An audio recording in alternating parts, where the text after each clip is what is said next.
आप लोगों को भी जानना है कि माइक्रोवेव में बिस्किट कैसे बनाते हैं। तो चलिए, आज हम अपने माइक्रोवेव में बनाने वाले हैं बिस्किट। 100% आटे से इस बिस्किट को हमें बनाना है।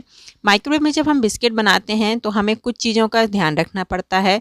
तो यदि आप लोग को एकदम परफेक्ट बिस्किट बनाना है तो इस वीडियो को लास्ट तक ज़रूर देखिएगा, क्योंकि इस वीडियो में कुछ मैं टिप्स शेयर करूँगी जिसको आप ध्यान रखिएगा, जिससे जब भी आप लोग माइक्रोवेव में बिस्किट बनाएंगे बहुत ही अच्छी और खस्ता बिस्किट बन के तैयार होंगी।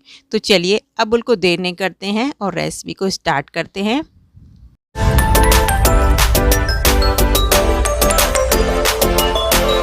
तो बिस्किट बनाने के लिए सबसे पहले तो आपको यहाँ पर लगेगा 80 ग्राम करीब घी।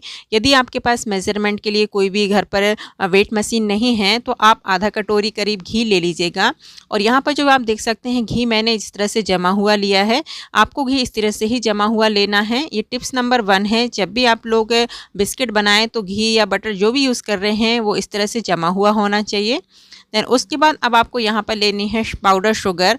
तो यदि आपके पास इस तरह से ग्राम में तौलने के लिए कुछ भी नहीं है तो आप कटोरी से नाप लीजिएगा। आधा कटोरी करीब आपको घी लेना है और आधा कटोरी ही आपको पाउडर शुगर लेनी है। अब इन सारी चीज़ों को आपको अच्छी तरह से मिक्स कर देना है। अभी हम इसे अच्छी तरह से फेंटेंगे, इसलिए पहले हम इसे मिक्स कर देते हैं, जिससे जब हम इसे फेंटेंगे तो जो शक्कर है वो उड़ेगी नहीं। अब मैंने यहाँ पर इलेक्ट्रिक बीटर ले लिया है। इससे हम इलेक्ट्रिक बीटर से कम इसे 1 मिनट के लिए अच्छी तरह से बीट करेंगे। जैसे हम इसे फेंटते हैं ना तो इसका कलर एकदम चेंज हो जाता है। जैसे जैसे फेंटते जाएंगे एकदम ये वाइट कलर की हो जाती है। और यदि आपके पास इलेक्ट्रिक बीटर ना हो तो जो हैंड विस्कर होता है उसका यूज़ करके आप इसे फेंट सकते हैं। इलेक्ट्रिक बीटर से आपको ये काम करने में 1 मिनट लगेगा और यदि आप हैंड विस्कर से या फोक से इसे फेंटते हैं तो आपको 4 से 5 मिनट लगेगा। आपके पास घर पर जो भी हो आप उसका यूज़ कर सकते हैं। मेरे पास इलेक्ट्रिक बीटर था इसलिए मैंने इलेक्ट्रिक बीटर से इसे फेंट लिया है। 1 मिनट में ही आप देखेंगे इसका कलर एकदम चेंज हो गया है। घी और शक्कर अच्छी तरह से फेंट चुकी है और एकदम ये वाइट कलर की हो गई है। इसमें बहुत सारी एयर आ जाती है और इस एयर से ही हमारी जो बिस्किट है एकदम क्रंची क्रंची बनती हैं। अब मैंने यहाँ पर ले लिया है 1 कप करीब यहाँ पर गेहूं का आटा। यदि आप इसे ग्राम में नापेंगे तो ये 130 ग्राम करीब गेहूं का आटा है। तो अब इस आटे को हमने यहाँ पर डाल दिया है। अब आपको इसमें डालना है 1 चम्मच मिल्क पाउडर। यदि आपके पास मिल्क पाउडर हो तो आप डालिए, नहीं तो आप इससे स्किप कर सकते हैं। मिल्क पाउडर डालने से हमारी जो बिस्किट का जो टेस्ट होता है बहुत ही ज़्यादा इन्हेंस हो जाता है। अब आपको इसमें डालना है 1 टेबल स्पून करीब बेकिंग पाउडर। यहाँ पर आप ध्यान रखिएगा, आपको बेकिंग सोडा नहीं डालना है, आपको सिर्फ बेकिंग पाउडर डालना है। अब थोड़ा सा हमें इसमें नमक ऐड कर देंगे और अब इन सारी चीज़ों को हमें अच्छी तरह से छान लेना है। अब यहाँ पर टिप्स नंबर 2 आपको मैं बहुत ही इंपॉर्टेंट शेयर कर रही हूँ। जब भी आप लोग मैदा या कोई भी आटा यहाँ पर यूज़ करेंगे तो इस तरह से छान कर यूज़ करिएगा। छानने से इसमें एक प्रकार से एयर बन जाती है, जिससे जो हमारी जो बिस्किट होती हैं एकदम क्रंची बनती हैं। देन उसके बाद अब आपको इसमें डालना है 8 से 10 बादाम का पाउडर।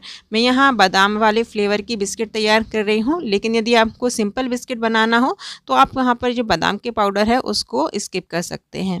देन उसके बाद हम इसमें एक क्रंच देने के लिए 2 चम्मच करीब बारीक वाली सूजी ऐड कर रहे हैं। यदि आपके पास बारीक सूजी नहीं है तो आप सूजी को थोड़ा सा मिक्सी में चला लीजिएगा, फिर एकदम वो बारीक हो जाएगी, फिर आप उसको इसमें ऐड कर दीजिएगा। सूजी डालने से हमारी जो बिस्किट है उसमें एक अच्छा सा क्रंच मिलता है। जब आप मार्केट वाली बिस्किट खाते होंगे ना तो उसमें थोड़ा सा क्रंचीनेस आता है, तो वो सूजी जब हम इसमें ऐड करते हैं ना तो वही क्रंचीनेस हमारी जो घर वाली जो बिस्किट है ना उसमें वैसा ही आता है। तो आप इसे भी सूजी को भी ज़रूर डालिएगा। अब आपको इन सारी चीज़ों को बस इस तरह से मिक्स करना है। आपको आटे की तरह से गूंथना नहीं है, बस आपको इस तरह से इसे मिक्स करना है। अब मैं इसके जो टेस्ट है उसको इन्हेंस करने के लिए थोड़ा सा वनीला एसेंस डाल रही हूँ। यदि आपके पास वनीला एसेंस ना हो तो आप इलायची का पाउडर भी यहाँ पर यूज़ कर सकते हैं। अब इसे अच्छी तरह से मैंने मिक्स कर दिया है। अब इसे हमें कम से कम आधे घंटे के लिए ढककर हम इसे छोड़ देंगे, क्योंकि हमने इसमें सूजी डाली है ना तो सूजी को थोड़े से फूलने के लिए टाइम लगता है। जब भी आप किसी भी डिश में सूजी का यूज़ करें तो उसे फूलने के लिए हमें ज़रूर छोड़ना पड़ता है। इसलिए हम इसे 30 मिनट्स के लिए इस तरह से छोड़ देते हैं। 30 मिनट्स के बाद मैंने इसको चेक किया तो हमारा जो डो है एकदम परफेक्ट तरीके से रेडी हो चुका है। इसमें जो सूजी थी ना वो फूल चुकी है और उसमें जो भी थोड़ा बहुत मॉइस्चर था वो सूजी ने सोख लिया है और हमारा जो बिस्किट का डो है एकदम परफेक्ट तरीके से रेडी हो चुका है। अब मैंने एक पॉलीथीन ली है जिससे कि जब मैं बिस्किट को बेलूँगी तो वो चिपकेगी नहीं, और मैंने इसको इस तरह से 2 पार्ट में डिवाइड कर लिया है और अब मैं इसे बेलूँगी तो आप ना इसको बहुत ज़्यादा पतला भी नहीं बेलिएगा और इसको बहुत ज़्यादा मोटा भी नहीं रखना है हमें। मैं वीडियो में जैसा दिखा रही हूँ आपको सेम ही रखना है। यदि आपने बहुत ज़्यादा पतला पतला कर दिया ना तो फिर इसमें ये जब हम इसे उठाएंगे तो ये टूट जाएगी। और हमें इसे बहुत ज़्यादा मोटा नहीं रखना है क्योंकि हम कुकीज़ नहीं, हम बिस्किट बना रहे हैं इसलिए। तो आप ये देखिए इस तरह से आपको बेल लेना है। आप ये देख सकते हैं इसकी मोटाई। आपको लगे थोड़ा बहुत कि यदि अभी और ज़्यादा मोटा है तो थोड़ा सा बेलन आप और इस तरह से चला दीजिएगा। देन उसके बाद मैं इस तरह से इसे एक ढक्कन की सहायता से कट कर रही हूँ। यदि आपके पास कुकी कटर है तो आप उससे भी इसे कट कर सकते हैं। और अब इसको आप इस तरह से उठा नहीं सकते क्योंकि ये टूट जाएंगे। तो आपको कोई भी नाइफ़ लेना है या स्पून होता है उसके पीछे वाले साइड से आपको इस तरह से इसे उठाना है, क्योंकि यदि आपने इसे हाथ से उठाया तो एकदम टूट जाती है।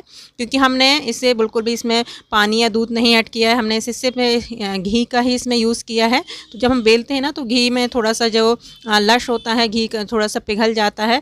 तो इसलिए तो आप लोग कोशिश करिएगा कि आप लोग इसी तरह से नाइफ़ से या किसी स्पून से इस तरह से उठाइएगा और एक बेकिंग ट्रे में इस तरह से लगा दीजिएगा। ये बेकिंग ट्रे मुझे माइक्रोवेव के साथ ही मिली थी तो मैं उसका यूज़ कर रही हूँ। लेकिन यदि आपके पास बेकिंग ट्रे नहीं है तो मैं उसके लिए भी आप लोग को एक तरीका बता दूँगी। अब मैं इन बिस्किट में थोड़ी सी इस तरह से डिज़ाइन बना रही हूँ। आप चाहें तो फोक से भी इस तरह से डिज़ाइन बना सकते हैं। अपनी पसंद की कोई भी डिज़ाइन आप इस पर बना सकते हैं। आप चाहें तो इसके ऊपर थोड़े थोड़े से बादाम का जो पाउडर होता है ना उसको भी स्प्रिंकल कर सकते हैं। तो ये देखिए सारी बिस्किट पे हमने इस तरह से डिज़ाइन बना ली हैं। अब चलते हैं माइक्रोवेव की तरफ और मैं आपको बताऊंगी किस मोड पर आपको इसे बेक करना है। तो सबसे पहले तो आप अंदर देख लीजिए, माइक्रोवेव के अंदर कुछ भी नहीं रखा होना चाहिए। अब आपको अपने माइक्रोवेव का जो कन्वेक्शन मोड है ना वो सेट करना है। कन्वेक्शन मोड सेट करने के बाद अब आपको कन्वेक्शन की 180 डिग्री सेट करनी है और 180 डिग्री पर अपने माइक्रोवेव को 5 से 6 मिनट के लिए प्रीहीट पे लगा देना है। मेरे माइक्रोवेव में ऑटोमेटिक सिस्टम है। ऑटोमेटिक सिस्टम से हमारा जो माइक्रोवेव होता है वो प्रीहीट हो जाता है। लेकिन यदि आपके माइक्रोवेव में ऑटोमेटिक सिस्टम नहीं है प्रीहीटिंग का तो आप 5 से 6 मिनट का टाइम लगा दीजिए। 180 डिग्री सेट करिएगा, देन उसके बाद 5 से 6 मिनट का जो टाइमर होता है वो उसको सेट कर दीजिएगा। 5 से 6 मिनट में आपका जो माइक्रोवेव है वो प्रीहीट हो जाएगा। जब माइक्रोवेव प्रीहीट हो जाएगा देन उसके बाद आपको माइक्रोवेव के अंदर रखना है लोअर रैक। देन उसके बाद आपको रख देना है अपनी जो बिस्किट हैं वो। माइक्रोवेव के साथ 2 रैक मिलते हैं, एक हायर एक लोअर रैक। तो आपको लोअर वाला रैक है उसको यूज़ करना है। तो ये हमने रख दी बिस्किट को। अब आपको यहाँ पर सिर्फ टाइम लगाना है। तो आपको यहाँ पर टाइम लगाना है 20 मिनट का। जो बिस्किट होती हैं वो 18 से 20 मिनट में बेक हो जाती हैं। मैंने 20 मिनट का टाइम इसलिए लगाया है क्योंकि हमें सेकंड बैच भी इसमें बेक करने के लिए रखना है। तो हम 20 मिनट के जब एक आध मिनट जो लेफ़्ट बच जाएगा ना 1 मिनट करीब, तो हम अपने माइक्रोवेव को ऑफ़ करेंगे और ये वाली बिस्किट निकाल लेंगे और हमारा जो सेकंड ये वाला जो बैच है उसको हम इसमें रख देंगे। और आप देखिए अगर आपके पास बेकिंग ट्रे ना हो तो इस तरह से जो केक का टिन है ना आप उसमें जो बिस्किट हैं उसको रख कर बेक कर सकते हैं। बस आपको ध्यान रखना है नीचे आपको बटर पेपर लगाना है, क्योंकि यदि हमें इसमें बिस्किट को इसी तरह से रखा तो नीचे जो बिस्किट हैं वो चिपक जाएंगे। तो आपको बेकिंग ट्रे में बटर पेपर लगाने की ज़रूरत नहीं पड़ती है, लेकिन जब हम केक के टिन में बिस्किट को बेक करते हैं तब आपको नीचे बटर पेपर लगाने की ज़रूरत पड़ती है। तो 18 से 19 मिनट में हमारा ये पहला बैच तैयार हो जाएगा। देन उसके बाद हम अपना जो दूसरा बैच है वो उसको बेक करने के लिए रख देंगे। तो अभी आप देखिए 1 मिनट का जो टाइम है वो लेफ़्ट रह गया है। अब मैंने यहाँ पर स्टॉप किया और हमारी जो बिस्किट हुई हैं उनको हम निकाल लेते हैं। 18 से 19 मिनट में हमारी जो बिस्किट हैं बहुत अच्छी तरह से बेक हो जाती हैं। बिस्किट को चेक करने का तरीका मैं भी बता दूंगी कि आप लोग को पता चले कि हमारी बिस्किट अच्छी तरह से बेक हो चुकी हैं कि नहीं, क्योंकि बहुत से लोग कंफ्यूज रहते हैं कि हमारी बिस्किट अच्छी तरह से बेक हुई है कि नहीं। कई बार बिस्किट जला भी देते हैं इस चक्कर में, लेकिन मैं आप लोग को फिर भी बता दूंगी कैसे चेक करना है आप लोग को। अभी तो हमने ये वाली बिस्किट भी रख दी हैं और इसके लिए भी हम उतना ही टाइम सेट कर देंगे 18 से 19 मिनट का। जब ये बिस्किट निकल जाएंगे दोनों बिस्किट, हमारी एक वाली बिस्किट जो पहले बैच निकाला है वो तो ठंडी हो रही है और ये सेकंड वाले भी हम निकाल लेंगे। उसके बाद मैं आप लोग को चेक करके भी दिखाऊंगी किस तरह से आप लोग चेक करेंगे कि आपकी जो बिस्किट हैं अच्छी तरह से बेक हो गई हैं कि नहीं। तो ये देखिए हमारे सेकंड जो बैच है ये भी तैयार हो चुका है। आप इनका कलर भी देख सकते हैं। वैसे तो आपको ऊपर से ही देख के समझ जाएंगे कि जो आपकी बिस्किट हैं अच्छी तरह से बेक हो चुकी हैं। यदि आपको फिर भी समझ में ना आए ना तो आप इस तरह से बिस्किट के जो नीचे वाला हिस्सा है ना उसको चेक करिएगा। नीचे वाला हिस्सा होता है ना वो थोड़ा सा ब्राउन शेड का हो जाता है। तो अभी आप ये बिस्किट तो बहुत गर्म है, थोड़ी सी जब ठंडी हो जाए तब आप किसी एयर टाइट वाले जो कंटेनर है ना उसमें आप रख दीजिएगा। आप 1 महीने तक इन बिस्किट को यूज़ कर सकते हैं। आप ये देखिए मैं एक नाइफ़ से इसे उठा के दिखा रही हूँ क्योंकि ये अभी भी थोड़ी सी गर्म है। अभी हम इसे यदि तोड़ेंगे ना तो एकदम ये सॉफ्ट सी ही रहती हैं। जब ये पूरी ठंडी हो जाती हैं तभी ये अच्छी तरह से क्रंच आता है इसमें। देन आधे घंटे के लिए मैंने इसे और छोड़ दिया था, जिससे कि बिस्किट हमारी अच्छी तरह से ठंडी हो चुकी हैं। अब मैं इनको आपको तोड़ के भी दिखाऊंगी। सबसे पहले मैं आपको एक बार फिर से दिखा देती हूँ। इनके पीछे का कलर आप ये देख सकते हैं कितना प्यारा इसका कलर आया है। बहुत ही अच्छी तरह से हमारी जो बिस्किट हैं वो बेक हो चुकी हैं।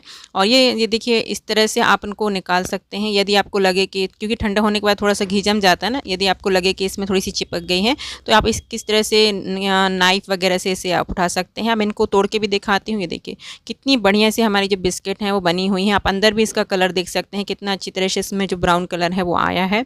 आई होप आप सब लोगों को मेरी बिस्किट की रेसिपी अच्छी लगी होगी। यदि आप लोग को ये बिस्किट की रेसिपी अच्छी लगी हो तो प्लीज़ वीडियो को लाइक करिएगा। चैनल पर न्यू हो तो जल्दी से चैनल को सब्सक्राइब भी कर दीजिएगा। कुछ भी क्वेरीज़ हैं, कुछ भी क्वेश्चन है तो प्लीज़ उसे कमेंट बॉक्स में ज़रूर लिखिएगा। मिलती हूँ आप सब लोग से नेक्स्ट वीडियो पर, जब तक अपना ख्याल रखिएगा। Thank you so much watching my video. Bye bye.